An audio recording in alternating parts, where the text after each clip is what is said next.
আসসালামু আলাইকুম, কেমন আছেন সবাই? আশা করি সবাই ভালো আছেন। আমি আলহামদুলিল্লাহ অনেক ভালো আছি।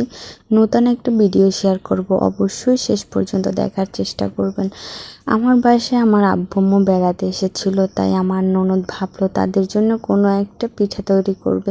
আমাকে জিজ্ঞাসা করতেছিল, আপু কী পিঠা খাবা, কী পিঠা বানাবো? আমি বলছি তোমার যেটা ইচ্ছা সেটাই বানাও, কারণ পিঠা বানাইতে অনেক ধৈর্য লাগে, যে ধৈর্যটা সবার থাকে না, আর আমার তো একেবারেই নাই।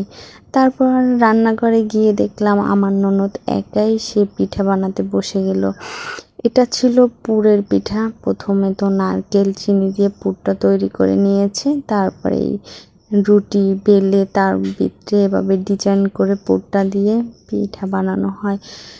এই পিঠাগুলো বানাতে অনেক কষ্ট বা অনেক ধৈর্য থাকা দরকার, যেটা সবার থাকে না। খুব গরমের মাঝেও ও এই পিঠাগুলো বানাইছে, আর ওকে কিন্তু কেউ বানাতে বলে নাই। ওই কিন্তু ইচ্ছা করে ধৈর্য নিয়ে বা একটা দায়িত্ব নিয়ে ওই পিঠাগুলো তৈরি করছে। দেখেন কত সুন্দর সুন্দর ডিজাইন করে পিঠাগুলো তৈরি করছে।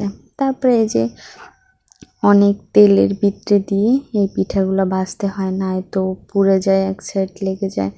তারপর পিঠাগুলো এভাবে সব পিঠাগুলো ওই আবার ভাজতে ছিল। এই যে অনেক পিঠা ভাজা হয়ে গেছে, অনেক ভাজা হয়নি। আর গরমের ভিতরে এই পিঠাগুলো বানানো কত কষ্টর। আমার ভিডিওটা ভালো লাগলে অবশ্যই সাপোর্ট করবেন, লাইক কমেন্ট শেয়ার করবেন। আল্লাহ হাফেজ।